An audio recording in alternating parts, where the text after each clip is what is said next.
পেঁপে দিয়ে তৈরি, পেঁপে দিয়ে বানানো হয় কি পেঁয়াজি।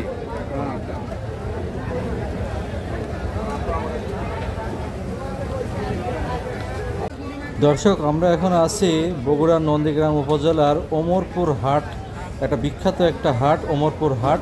সেই হাটে পেঁপে দিয়ে তৈরি করা হয় পেঁয়াজি, যেই দোকানে প্রতি হাটের দিন 60 থেকে 70 হাজার টাকা বিক্রি হয়। ভাবতে অবাকই লাগে এত বেচা কেনা কীভাবে সম্ভব, কিন্তু যতই অবাক হচ্ছে না কেন, এটাই সত্য, এই পরিমাণ টাকাই বেচা কেনা হয়।